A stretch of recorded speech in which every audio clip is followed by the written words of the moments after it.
The museum focuses on Bohol's history from prehistoric times up to the present, including pre-colonial, Spanish, American, and modern periods.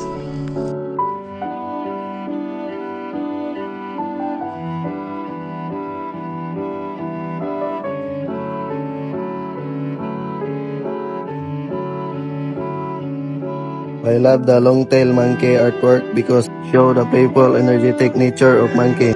It reminds me show lively and intelligence they are. The artwork also capture their natural behavior, which make it interesting and enjoyable to look at.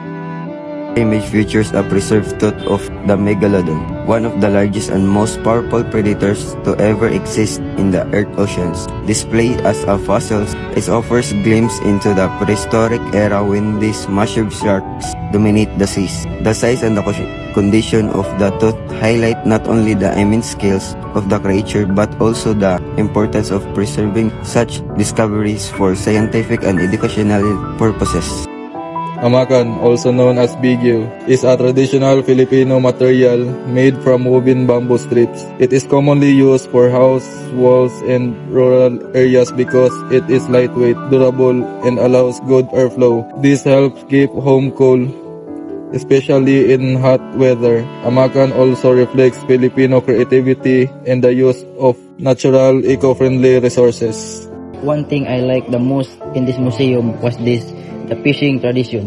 Since Bohol is surrounded by water, it's created different kinds of fishing tradition, and it's also made different fishing techniques and equipments like kukot, pinarong, pilak, IC, ganso, hampas, timing, parol, panggaw, tadjaw, gantak, pasgong, pagsak.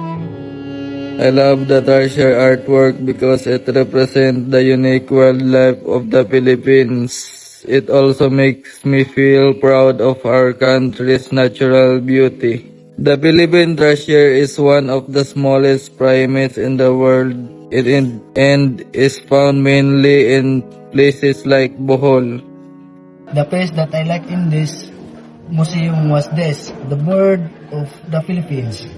The Philippines has over 682 bird species, many of them endemic, but at least 156 and trended due the habitat loss and hunting in Bohol. About 185 species have been recorded, including rare birds found in Rahas Katuna National Park.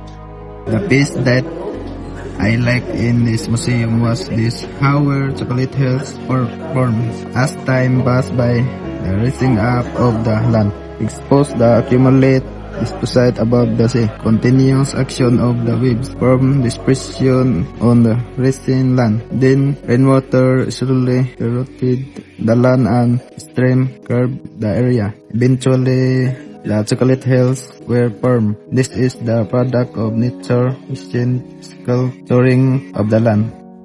I chose this giant clam, locally known as a taclobo. I don't just love it, I found it absolutely fascinating. First, it is a stunning example of nature engineering. That massive rigid shell isn't just for show. It's evolved to protect the clam as it anchors itself to reefs, and even help host symbiotic algae that provide it with food. These fossil bivalve mollusks used to live in shallow coral reefs of South China Sea, West Philippine Sea, Solo Sea, and Red Sea. They were around over 38 million years and lived up to 100 to 200 years. Our visit to the Bohol National Museum was an educational experience that introduced us to Bohol's natural and cultural heritage. We learned about the Philippine Tarsier, the formation of the Chocolate Hills, saw a megalodon tooth, along with the exhibits on Bohol giant clam, local fishing traditions, and Bohol's diverse insects and birds. Overall, the tour helped us appreciate the province's biodiversity and the importance of preserving its natural resources.